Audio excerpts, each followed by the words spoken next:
Welcome to Sugar Coated Murder Podcast, a brilliant true crime podcast hosted by two zany sisters, all while baking up delicious treats in their kitchen. Here are your podcast hosts, Karen Devaney and Ann Varner. Hello. Hey, we did it. Yes, we did it, guys. We did something. Did you do a mic check?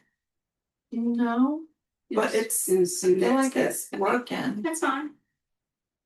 Okay. Hey, guys. Hi. We're here. Here we are. Yes. And for a special episode. Murder with no baking. It's a no bake murder. No bake murder. Yeah, it's really just like a recap kind of situation of what we've been doing. Yeah. What we did, what we done did. Yes. Because we done did it. We did. Oh my goodness. We had goodness. Oh my goodness. Oh my goodness. Goodness gracious. Because of what we do in our free time as I'm Sean Connery today. I don't know what's happening. I don't know, but poor Sean Connery. As podcasters, we have a unique opportunity to be considered as media. Which is hysterical. Whatever. Yeah, so we are now officially Sugar Coated Media LLC. And we're media. We're media. Girl, yes. We're media. And part of the reason we wanted to be media is not to be taken seriously, because we know that will never happen. No, but don't ever take us seriously, whatever you do. Because when there is a murder trial, you can get, as media, a special pass to go sit in the courtroom, take in your cell phone and your laptop for notes, pictures. Sometimes they'll let you record, but most of the time these days, Court TV is in there. So you just have to pick up their feed if you wanted to show your audience. That's not what we want to do. We don't want to pick up a feed. That's not the type of media. I'm not sure how to. No. So that's not what we're doing. No. And this is so new to us, so very new to us, that we really had to fumble our way through, because you don't just reach out to the clerk of court and say, hey, I'm media, send me a pass. It's not how it works. If only. Right. There's a fancy form called a 605 form, which allows you to go in as a part of the media, and you have to list out the name of the trial, the county that it's in, the state that it's in. The indictment number needs to be on there. What recording equipment you want to have in there, the name of your company or affiliation, and the people who will be attending the trial. Yes, so their media team.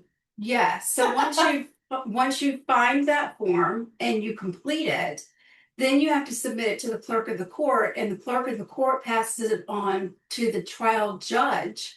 And he has to then approve it. And we did that with the help of. We had some help. We did. We had some help from a fellow media person. Only she's more media than we are. She's a lot more media than us. She actually went to school for journalism, I think. So she knows what she's doing, and we don't. We don't. But we know more now than we did going in. We're so much more educated, and we have so much more education to get. But for our first time, and we did fine. Yeah, and we'd like to share too with people. And this really was, so for people that really, really know me, I'm a planner. I like to have a plan. I like to know in advance where I'm going, what I'm doing, what am I supposed to wear, what can I take, what can I not take. It just cuts down on so much anxiety for me to know all of the things. This is not that case. No, this is you'll know when you know kind of a situation. Yeah. So we didn't know what we were allowed to take in to the courthouse with us. We knew we could take our cell phone and our laptop, but we didn't know anything else. That's it. Yeah. Could we take water? I don't know. Right. Could you take snacks? I don't know. So we just kind of, I took some time off from work. You took some time off from work. And we got our little 605 form signed by the judge back, and we got the address of the courthouse. We knew where to go for the courthouse. Yeah. We got up really early. We drove to the courthouse, just parked in a general parking spot because we were early that day, and kind of sat in our car and watched. We watched where people were going. If there was anybody that looked like they had a camera with them, we were like, oh, we need to go follow that person. Right. Yeah, and we did, and we followed them right up to the front of the courthouse. So, Yeah. Yeah. To the front of the courthouse. It was like 8:20ish when we got there. And we just kind of stood around and listened. And that's, to me, the biggest. It's the best way thing you that we did. learn. That's how Yeah. you learn. And I could hear from the sheriff's deputies who were monitoring the front that they didn't even open the doors until 8:30, so I knew we couldn't go in until then. Right. We had our little forms out and our license out. Yes. We had our backpacks with all of our stuff in it. We did pack water and snacks. We did. Oh, actually, the first day we didn't pack water. No, we No, didn't. first day we didn't have water because we really did not know. We didn't know what we were doing. So we did have. I mean, I always have snacks. I always have food in my, and I never go anywhere without food. Ever. I don't think I've ever in my adult life been anywhere without something in my purse that I can put in my mouth to eat if I needed it. Yeah. It's kind of a weird trait, but you can count on me for food. Yes. So that day, when they open the doors, we go in, we show them our little media pass, and even then, we had no idea. Like, they looked in our backpacks a little bit, but no big deal. And they were like, okay, media's going over into this little holding room. We were like, okay. And we were like, we got in and we were like, yeah, we made it. We made it. We did. They didn't turn us away. Yeah. That's crazy. So we're just kind of sitting there. And as people kind of start trickling, you can kind of tell by the look on somebody's face whether or not they're approachable or not approachable. Yes. We didn't really approach anybody. That tells you something, but we did listen to who they were. Yes. So we knew generally who was sitting in the room with us as media. Mm-hmm. But we didn't really talk to anybody until it was actually somebody from the local newspaper here that came in, and he actually reminded me a little bit of our sons, kind of like a combined of the two. Yeah. He's felt like to be in that kind of age range, so I really felt like I could probably talk to him because I'm used to talking to people his age. And I went up and introduced myself and just kind of got a feel for what was going on, and he was really helpful, very knowledgeable. Shout out to Alan. Yes, with the Post and Courier. Yeah, really, really friendly, approachable, willing to share knowledge. There's just so many people out there that kind of hover over their own rice bowl because they don't. I don't know, there's like a competitive edge or something. This guy didn't have that at all. He was very open. Yes. Which was wonderful. And you're kind of sitting in that media room and everybody's waiting for one thing, Court TV. Yeah, we're like. Because they're all need to feed off of Court TV. And so there's some of them that are around us that are very frustrated because Court TV was not there at that time. And we didn't know what was going on. We had heard through the rumor mill sitting in our little area that we would be allowed to sit in for jury selection, but we were there probably 2 hours before we even. So the jury had to report at 9:30, right, and then they had to get all of them checked in and situated, which took forever. Right, and even then we still didn't know what was going on. No, in the area where we were sitting, we could see the jurors come in because we were right just off to the right of where the metal detector is when you walk into the courthouse. So we saw when the jurors come in because the deputies say, what are you here for? And, then you walk through the metal detector, they look in your bag and they tell you what you can have and you can't have. So we could see the jurors were all going upstairs to one of the courtrooms upstairs. And at one point, there were so many of them, they lined the entire staircase. I know, that's wild. It was really crazy. But there are things that, that you have to remember when you go into court, and you're not allowed to wear a hat. So the gentlemen that came in with hats on had to take their hats off. They could hold them in their hands, but they couldn't put them on their head. Some of them had on like a scarf or like a scarf kind of thing over their head, under their hat. They were not allowed to have nothing to cover your hat. No cell phones were allowed. So any juror that walked in with a cell phone had to either put it in a locked area or walk it back out to their car. They were not allowed to have cell phones. And something I thought was particularly interesting, I knew you couldn't have sunglasses on, but you were also not allowed to wear any glasses on the top of your head. So This this is is a not no. allowed. Which is a problem for me because these are readers and I usually keep them right up here. Yeah. So what happened the second day we were there? She lost her glasses. Lost my glasses Yeah. because I couldn't put them on my head. No. That But was we found crazy. them. We did. We fonded We them. bonded them. Whatever that is, fonded. So this is all, we're only like 3 hours into our time at this point in the courthouse. We've gone nowhere. We're freezing. I have had some almonds because I have had nothing. Karen has had nothing. Nothing. Nothing to drink. So No. And we were just parched already. Because And we're so used to drinking all the time. yeah, we drink water all day. Mhm. So finally, the clerk of courts comes down after all those jurors had been filtered up and everything else. She comes down, she introduces herself, and she says, "Here's the deal. We've called in, how many was it? 133 jurors. They called in, how They many? put out a call out for 250. 250, but only 133 33. showed up. Mhm. All of those jurors had to be in the courtroom, right? So you've got a table with your Commonwealth prosecutors and Mhm. their legal assistants, Yeah. detectives, SLED agents, all of those people are going to be on one side. The defense has all of their attorneys on the other side and their legal assistants and investigators and anybody else. And the defendant is over there as well. And then the rest of the courtroom is lined with jurors. So unfortunately, there was not enough room for every news outlet or media outlet that was there to bring in more than one person. So Karen and I rock, paper, scissors, and I lost, which was fine. And she got to go upstairs into the courtroom, and I stayed down in what I, by the end of the day, called my media cell in the courthouse. But it was good because I took that opportunity to network with people, to introduce myself, to talk a little bit about who was there. And I think it's always a good idea to kind of network, you know, I to agree. get to know people and, you know, And plus, what else are you going to do? there was literally nothing else for me No. to do. And I had to leave my cell phone with you, so you had Yes. no idea what was going on. No idea. Because we couldn't take any recording devices, no laptops, and no cell phones for the jury Yeah, selection. for jury selection. Everything Mhm. changes when it's the first day of the trial, but the jury is very well protected, and I love that. They are so protected that when they sit, they seat them, you know, out in the, I don't know what that's called, the galley, the peanut gallery, whatever, you know, the seats. And there are bailiffs that or clerk of court employees that kind of stand in the aisle.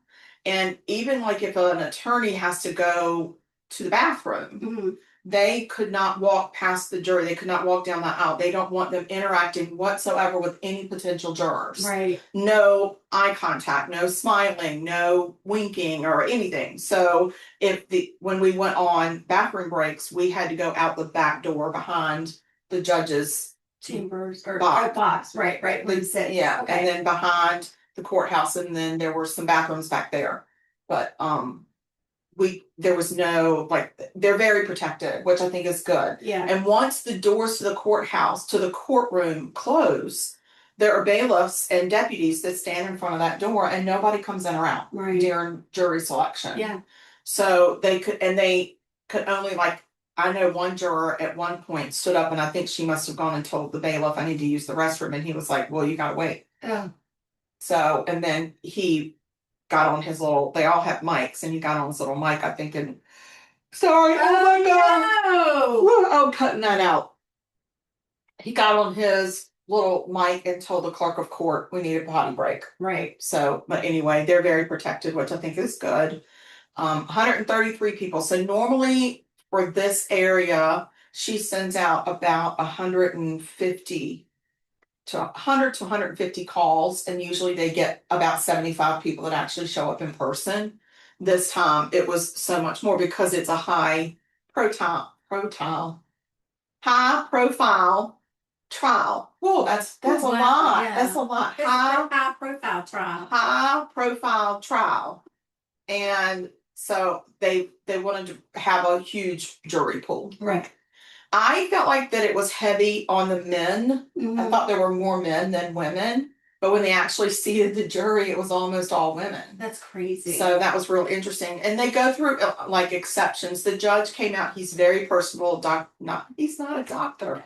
Judge Young, I think it's his name. And he came out and just, gave them kind of the history of our court system and why we do juries and blah, blah, blah, yada, yada, yada.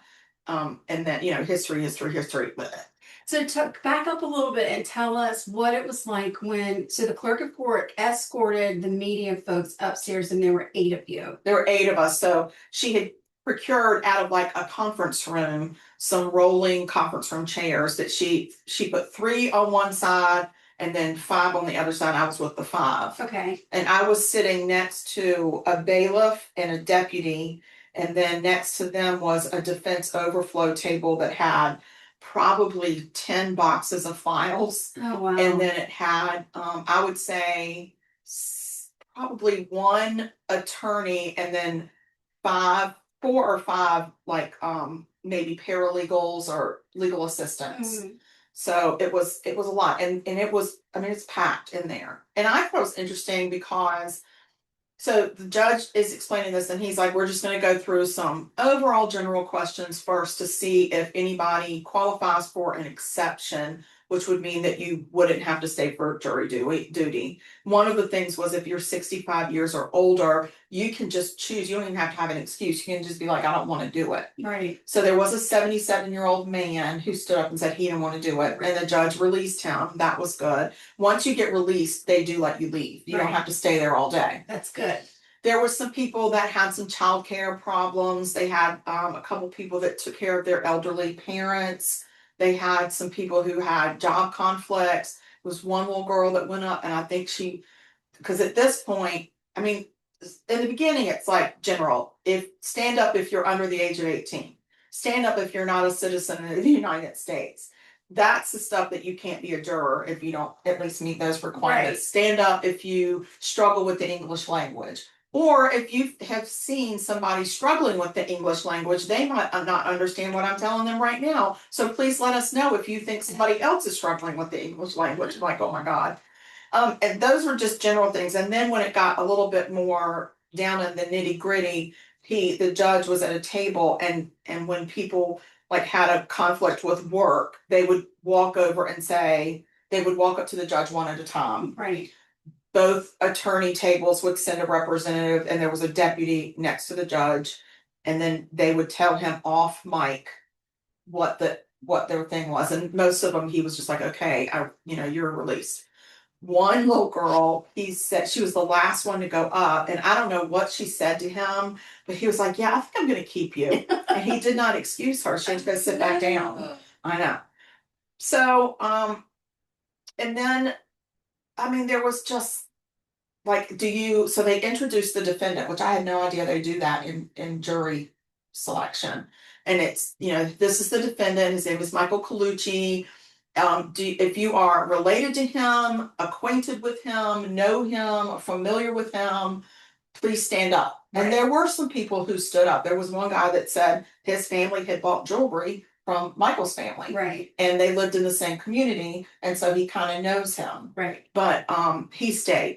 Just because you have an excuse or that you answered yes to a judge's question doesn't mean that you're going to be released automatically. Some of it's just disclosure. Right. But the judge would say, can you still, even though you are familiar with the family and with Mr. Colucci, can you still be impartial as a juror? Right. And this guy said absolutely. He knew all the defense table. He was familiar with the prosecution. It turns out he's a local attorney as well. I think he, is doing his civic duty, but so he was familiar with everybody. He didn't get excused, but I can tell you he didn't get picked for jury duty either. Like he didn't get picked for the jury. Right.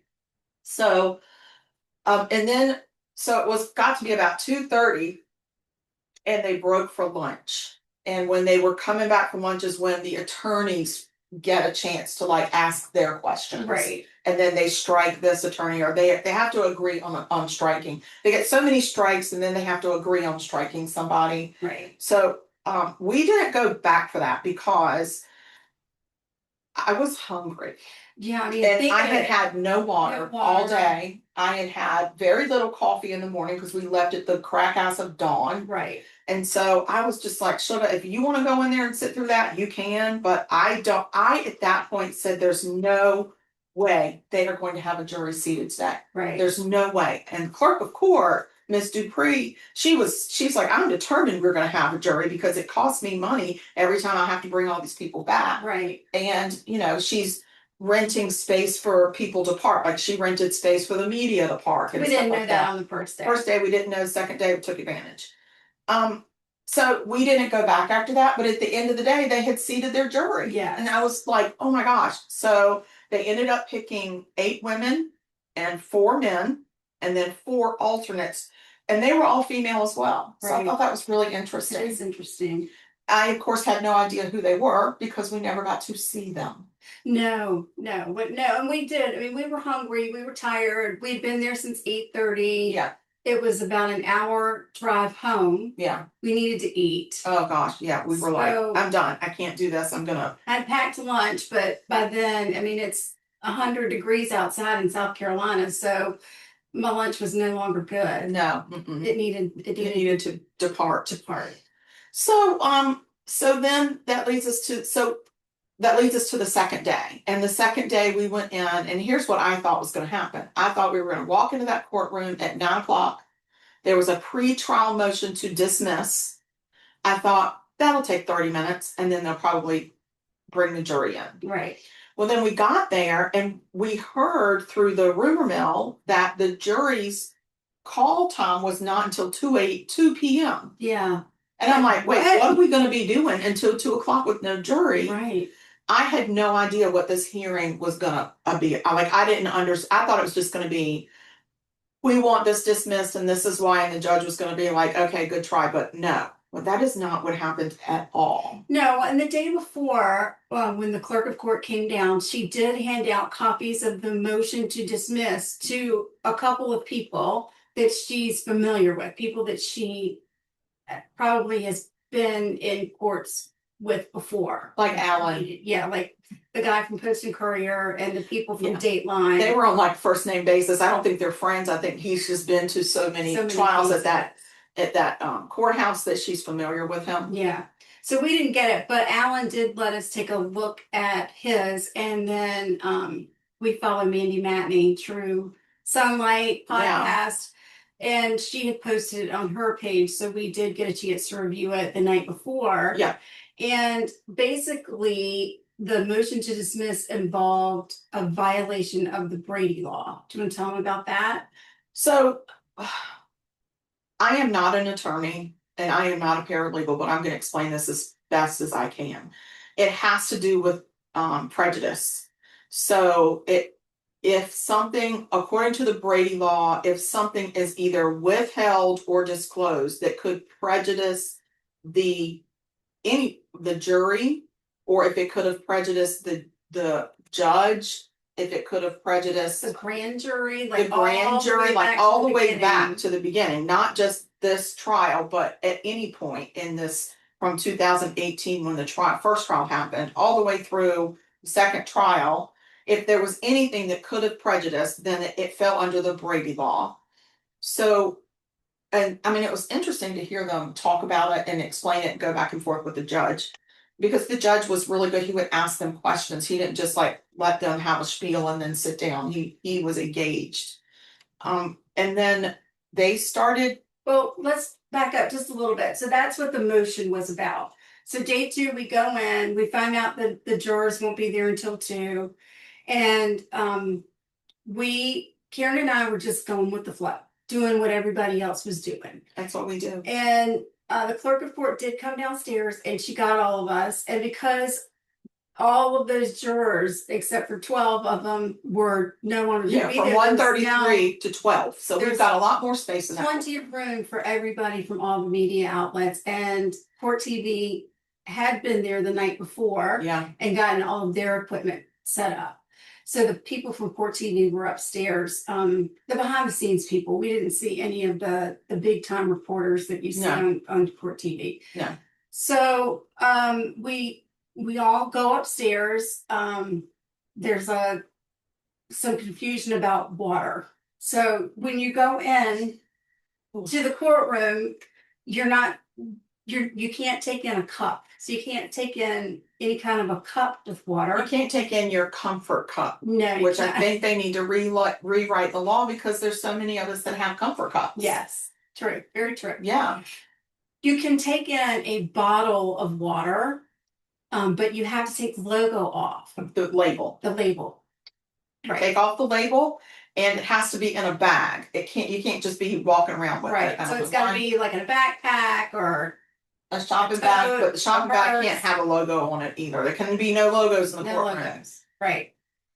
So we get up, and the first 2 rows on either side are reserved for media. Yeah. So Karen and I just make a beeline to the front, and we sat directly behind the prosecutors. We did. Side. So I mean, we could have reached out and tickled the back of the investigator's neck if we wanted. I wanted to. He didn't have any hair, so I really just wanted to take a Sharpie and put a little smiley face on that. Something. Yeah.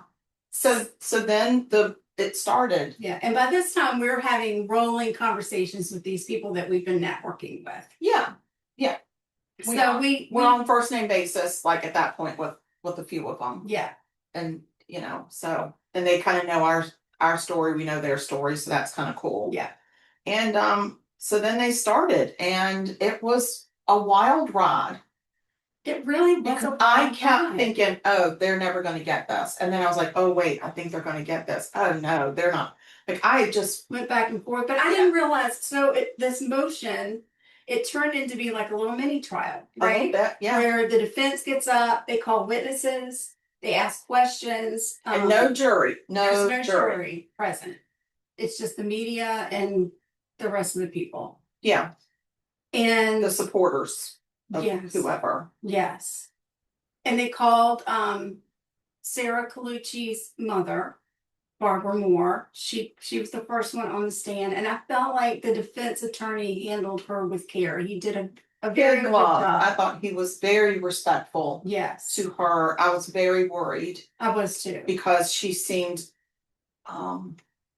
I don't want to call her frail, but she seemed like she was not in a strong place at that point. Sure. Yeah. I mean, this has been going. Her daughter was murdered in 2015. Her daughter died in 2015. Her daughter was murdered in 2015. And the first trial was in 2018. And we're just now going back for a retrial. Yeah, this has been going on for a long time. It's been the longest pending murder trial in South Carolina. It's crazy. It's just crazy. But it was. So they called her first, and then the defense asked questions, and then the prosecutor asked questions, and then they called an investigator that wasn't the lead investigator. Right. He's the one that put it in a memo. So I feel like he was working for the AG's office. Yes. And so they had met with Sarah's mom in 2023, and they were prepping her for this trial. I mean, that's not anything unusual. And during that time, there was a disclosure that had happened that nobody in that room at that time knew about. And that guy put it in a memo and sent it over, this new information, sent it over to the defense, which is what they have to do as part of discovery. So they had him on there, and that the defense attorney that was questioning him, it got a little, I felt like he was poking a little bit. He was poking at him, and he was questioning his methods, and just pretty much trying to get under his skin. Yeah, so according to what the guy said, when he's in a room, in a meeting, doing his due diligence as part of trial prep, he doesn't take notes. He doesn't write anything down. He doesn't take any notes. Right. He just creates a memorandum. And then If it's important. or new information, because mainly they're dealing with witness statements, which they already have written down, Yeah. or testimony information that they already have written down. So there's no need to take notes, according to him. So he doesn't take notes. And the defense really was like, you don't take notes. And he didn't Something's take over. attendance. And didn't take Well, I don't think that's unusual because you're not expecting anything that's gonna have to be memorandumized. Exactly. Put into a memo. So you're I not understood what he expecting. was saying. I got This is the like- defense this made is- it seem like it was like It was something that was you breaking one underhanded. of the 10 Commandments of law. And they're like, you don't even take attendance. And he was like, no, we're just sitting in a room. Like, we're just having a conversation with a witness. We're revamping their original testimony and going through it. And, that's what we do. So, I mean, I think that's something that's almost like a routine situation that you don't normally have to take attendance for. Right. So, but this defense attorney really made it seem like he had made a huge faux pas. And then I'm just like, if that's all you got, buddy, I think you better sit down. And I thought, okay. And then it just kept going. And they ended up calling the lead investigator. Yes. So his name is David Owen. He's retired. He's with SLED. He was with SLED, but he's now retired. Yes. Which is for the best. And the whole issue here is that Sarah Lynn's mom had a conversation with David Owen prior to the first trial where she disclosed to Mr. Owen that she had gone over to her daughter's house a couple of weeks before all of this, before her death, and before Sarah's death, and had a conversation. Got there, Sarah was really upset, her face was puffy, she was crying, everything else. Her mom's like, what's going on? What's happening? Sarah's like, Mom, if it wasn't for my girls, I would have hung myself right here in this garage. And then she says, but I wouldn't do that. Then her mom reacted, she's like, oh my God, Sarah. And Sarah's like, well, I wouldn't do that to you, and I would not do it to my children. Right. So, or to my child. I think she had a daughter and then a stepdaughter, maybe. Yeah, but she said I wouldn't do that to the girls. To the girls, right. Mm-hmm.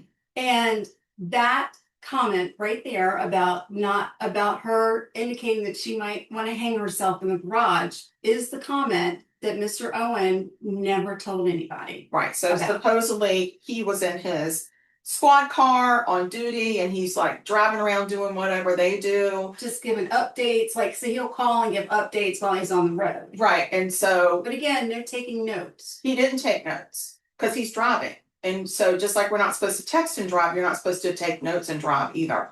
But they all have laptops in their cars. Right. So he could have pulled over. Yes. So not only did he not write it down, but evidently he never told anybody about that conversation. So that conversation being withheld is the issue that the defense is saying broke the Brady law. Right.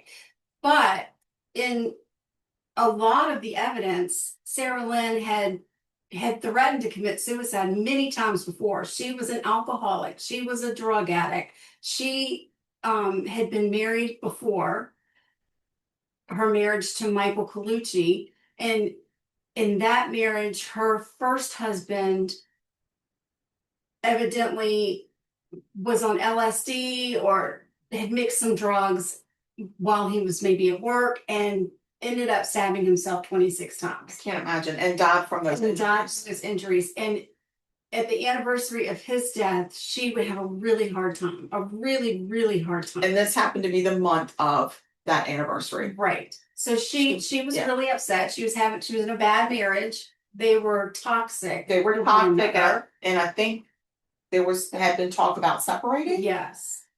So she wasn't in a good place at all. But she was making plans. She had plans to go on vacation with her daughter. Her daughter was getting ready to graduate. The next day. So there was I don't know. I don't want to be flippant about it because I know it's a very serious thing to threaten suicide, and there's probably some psychological things that you're saying out loud because you're actually thinking about it. Yeah. She was in treatment with a psychiatrist. Mhm. But all of the suicidal threats were disclosed. Yes. It's just this One conversation. One conversation This one conversation that's about hanging herself in the garage. Right. That was the violation. right, because her death was the cause of death was asphyxiation by neck compression. Right. The manner of death was never decided on. It wasn't a homicide, it wasn't a suicide, it was like undecided. Right. But her husband told investigators that she Hung herself. hung herself with a garden hose. Right. At this She warehouse. tripped. He felt like she tripped. And then got what? herself And then tangled was up like, in- oh, I'm here already. I'll just stay here and hang myself. Yeah. That doesn't make sense. I know.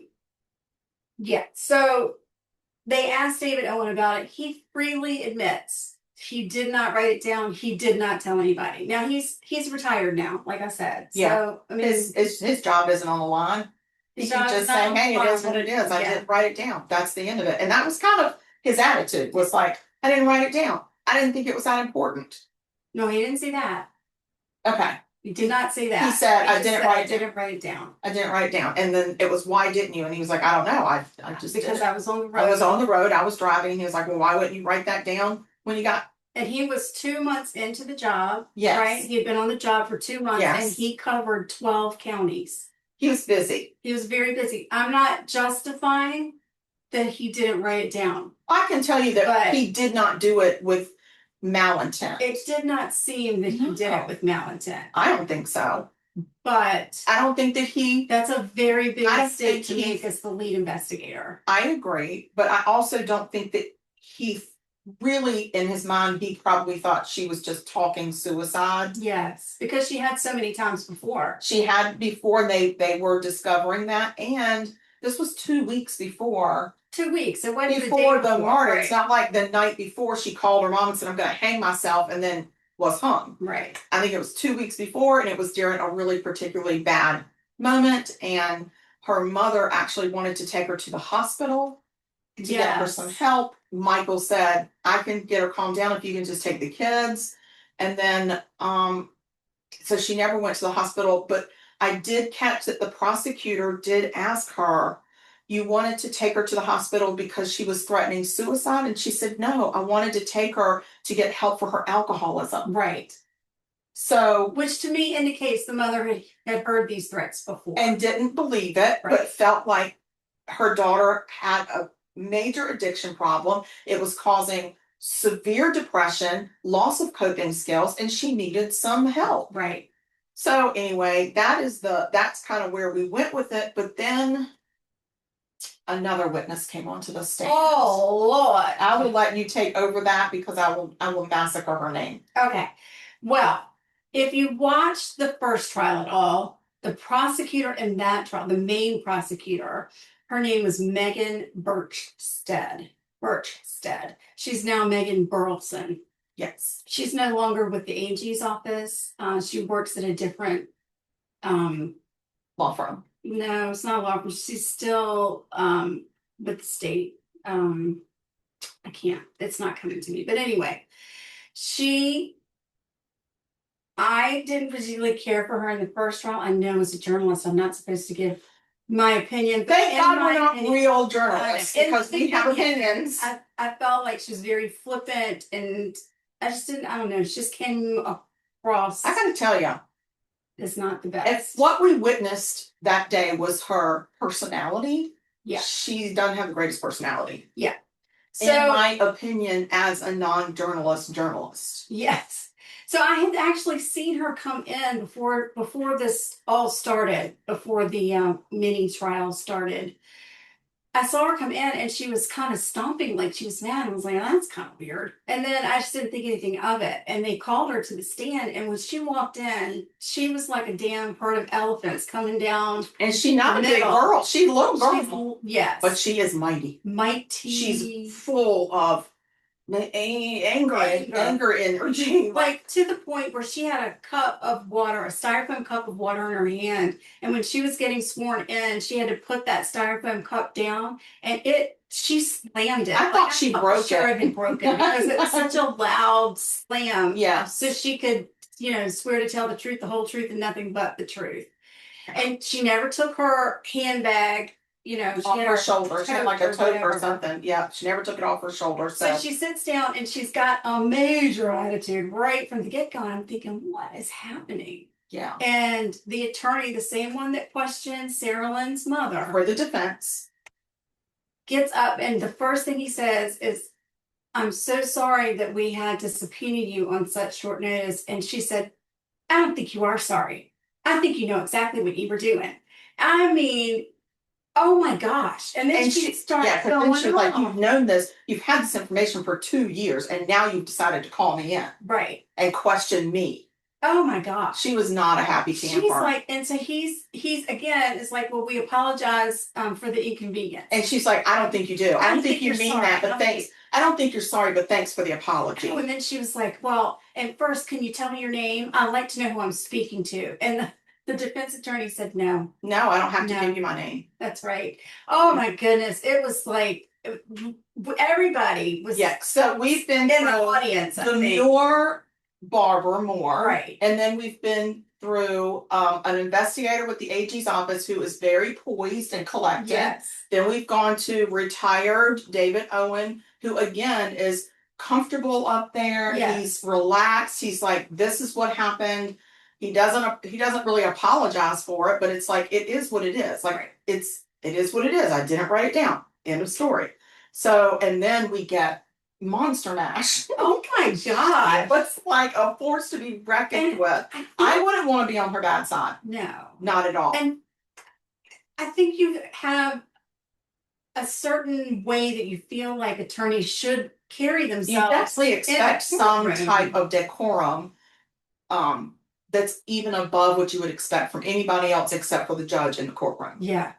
Like, I just feel like there's like, reminds me so much of a principal that was at our kids' middle school when we lived in Maryland. oh really? She reminds me of that person. We'll have to talk later. Yeah. I had no idea. Yes, very much so. So, she's going off on this defense attorney, and the judge is getting red-faced. Oh, it's like steam is coming out of his ears, and right. his face goes. People kind of looking at each other like mouth agape. What is and happening? This judge, like, he was so personable and nice and open and welcoming to all the members of the jury, and just, and then all of a sudden his demeanor changed, and I'm like, 100%. Like, he leans forward and looks at her, and he said, what did he say? Well, we're not going to quote it because we don't know the quote, but he said something to the effect of, enough with the dramatics. Yes. We don't need you don't need to narrate this. Right. No You're commentary. Here, no commentary. We don't need you to narrate this. You're here to answer questions. And if you continue, you're going down a road you don't want to go with this court. Because if you continue, I will hold you in contempt. Yes. And then her demeanor. Like for a second. I agree. Yes, judge. Yes, judge. Yes, judge. But then she stopped with the undercurrent banter. Yes. And she did answer questions, but never, not once was she personable. I didn't even think she was personable with the prosecution. No, not at all. Had to cross-examine her. Yeah, you're exactly right. And listen, I would expect the first prosecutor in this case, for this whole thing is about to fall apart, to get up on the stand and say, I apologize. My office made a mistake. Yeah. Some kind of accountability, but she was like a wrecking ball. She was awful. Yeah, she really was not. There was no accountability, and that's fine. That's her choice. But she was really irritated because they were questioning her ethics. And I think that's what really bent her out of shape, was because they were saying that she also knew, and they used Barbara's testimony Mhm. from the first trial when she was, what do you call that? Deposed. No, it's when she was asking her questions in court. Her Oh, testimony, but okay. when the prosecutor was asking her questions, and then there were times right. where Barbara would say, I went over to Sarah's house and she just looked so distraught, and she said, and then the prosecutor would say, don't say what Sarah said, don't say what Sarah said, which to me, I'm like, well, that's normal because I think that's considered hearsay, and she probably was just blocking her from getting in trouble, Right, with hearsay. with hearsay, and Right. she's trying to keep this momentum, and she's trying to keep this woman Because you don't want engaged. to, you don't want to risk a mistrial. You don't want to risk, anything negative happen, and you don't know where your witnesses. You don't are ever know where they're going to go. You don't. So you have to be very careful about not letting them go off on a tangent. Exactly. So it has to be controlled to some extent. And you could tell she was controlling that conversation, but the defense then said, why did you keep stopping her? And she said, I didn't want it to be hearsay. And they brought up 2 other instances where they had objected for hearsay and it was a sustained objection. And they said, well, you didn't stop her for those 2 hearsay incidences. Right. And then I was like, ooh. Yeah, that's not good. That's not a good look. It just looked poorly. And I feel like if she had just calmed down for a minute, she could have just said, why didn't you object? Like, she could have thrown back, why didn't you, if it was hearsay, why didn't you object? Why didn't the judge say, this is hearsay? Well, she wouldn't let her say anything that was hearsay. That's why there was no objection. In the other instances, though, they did object, and it was sustained by the judge. It was hearsay on the but she record. could have given an explanation for that. I feel like if she had just let go of the dramatics. I agree. If she had just taken a breath and said, this woman on the stand was distraught, I knew she was emotional, I had prepped her many hours, we met with her and we prepped her, and I didn't feel like that she had control of the conversation. I felt like she was going to start down a road that was going to be not the subject matter that we wanted her to talk about. We were trying to keep her a little bit contained so she didn't go off on a tangent. Right. Or that she didn't lose her emotions, because we were really aware of her emotional. As an attorney, she could have figured it out, right? I agree. And I honestly think she didn't even think about it until she was driving over there, and she was just pissed. And she's like, this is what I'm going to say. Like, I felt like she wasn't even hardly prepared for it. Yeah. So that was the defense was clearly going after her. They clearly knew her personality. They clearly knew what they were doing. They had called up the investigator. They called the investigator for their side. The private eye, the PI. Who was serving the warrant. That was hysterical. And questioned him about what that process was like. And he had, he said he got there, he could see that her car was there. He felt like she was in the house. He knocked on the door. No answer. He knocked on the door. No answer. He got in his truck, moved down the road just a little bit, saw her come out of the house. She drove a little bit and no, she didn't get in her car. Oh, maybe. He met her in the driveway. Came back in the driveway, met her and served her, and there was a lot of salty language. She was not happy. Him out for it. So yeah. I feel like she could have handled herself better, but that was the most explosive part. It was high courtroom. It was drama. We loved it. Lots of drama. Yeah. Yeah. So after that, the judge, so the judge said, I'm gonna have to go think about this. Yeah. I'm gonna have to think. He did ask some questions here and there of the different attorneys and stuff, and then he was just like, I'm gonna go into my chambers and think about this. I'll be back in a few minutes. Now, from what we heard, it's very rare for a judge to dismiss a case based on Brady law violation, because that's huge. I mean, that's major. It has to really be a clear-cut violation to dismiss a trial.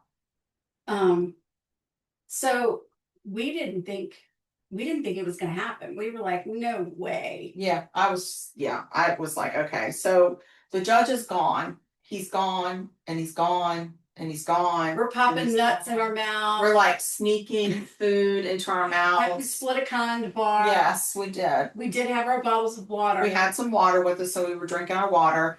And then the judges, I don't know what she's called. She sits next to the judge during court, and I don't know if she's the court.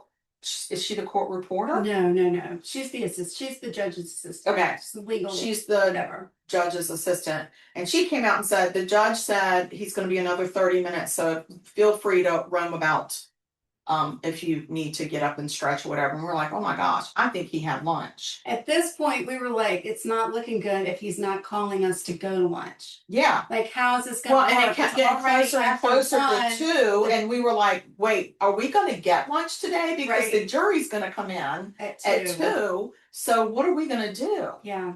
So we were sitting there. I will tell you that I've decided I'm going to start being a courtroom artist. Oh, yes. Because I took that opportunity to draw a courtroom drawing because, I mean, what else are we going to do? Right. And then finally the judge comes back and everybody, here's what I didn't realize in court.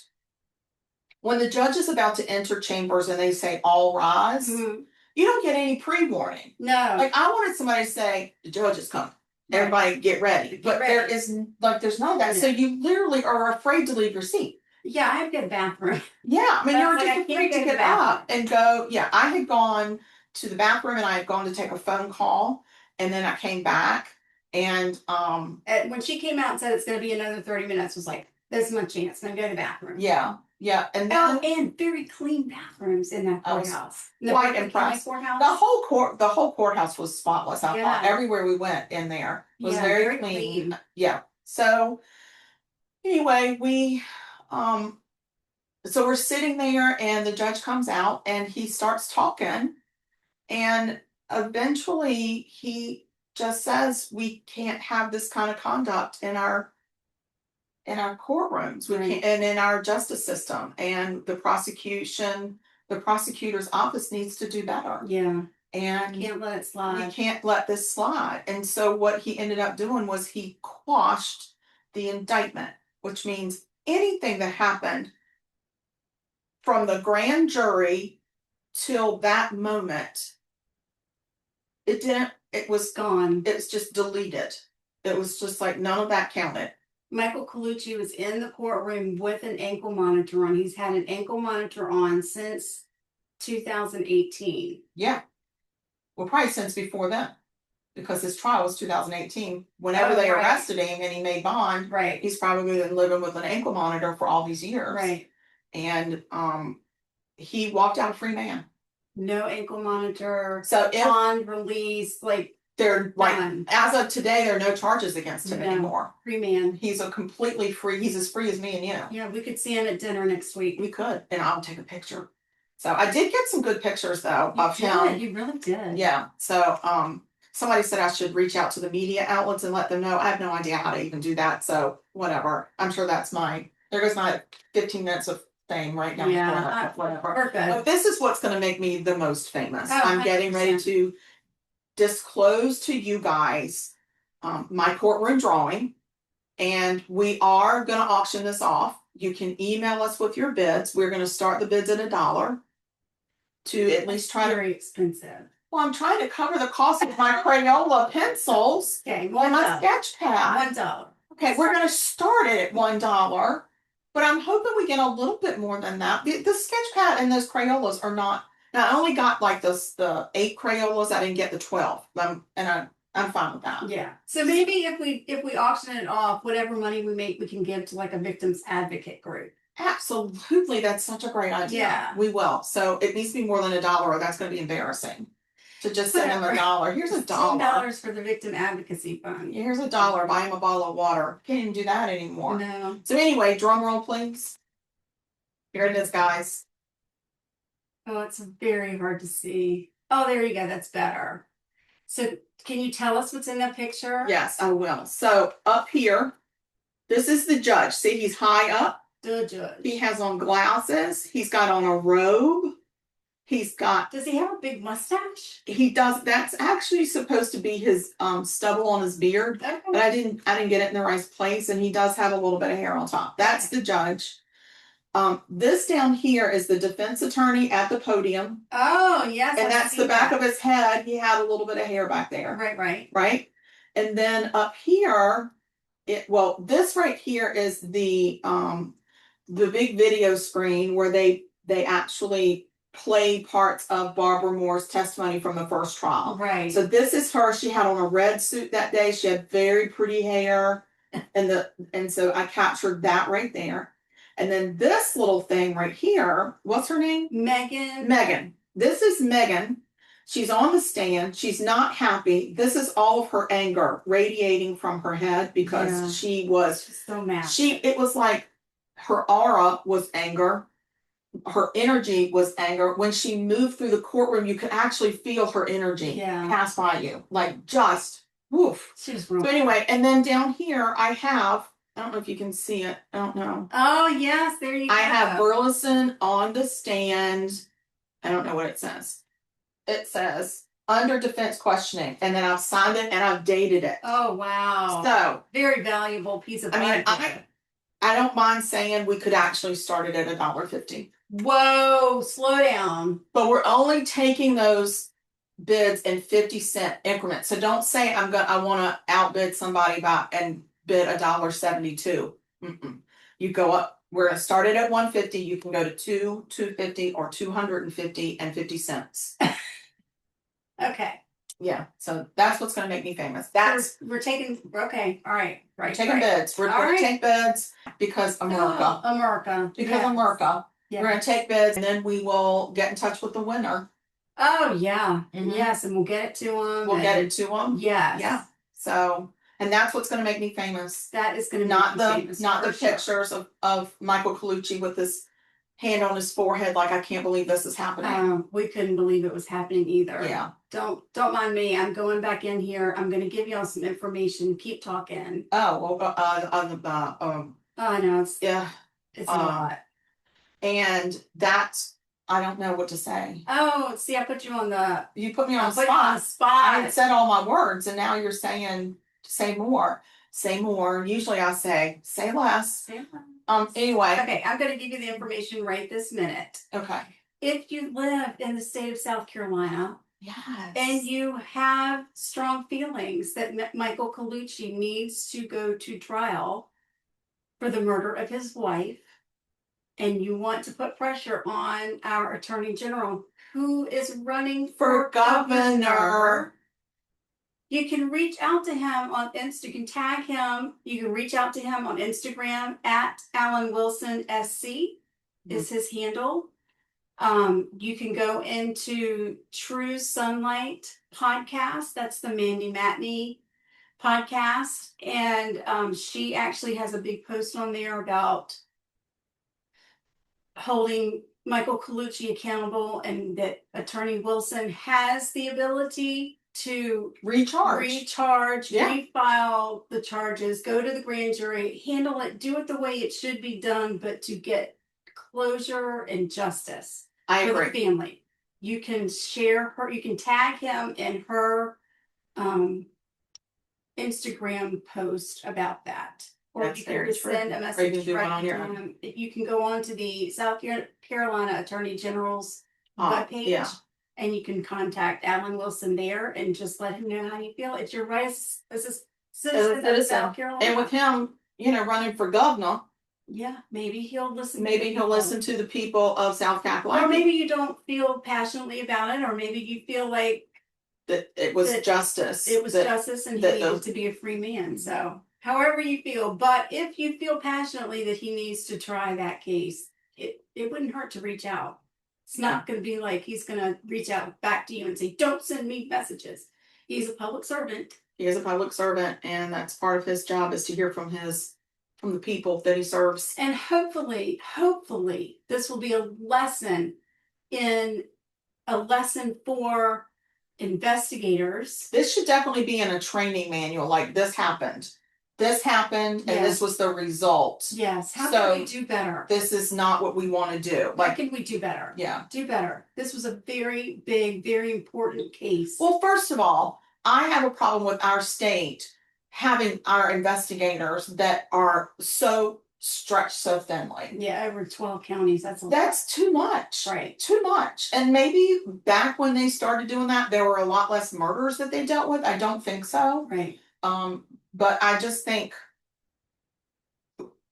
we have to do better about that too. We do. This is a guy who obviously he was 2 months in the job. 2 months and you're covering 12 Counties. counties? Yeah. Come on. Maybe don't call. I just don't know if it's good practice to call from your phone when you're going from county to county to update somebody on a case.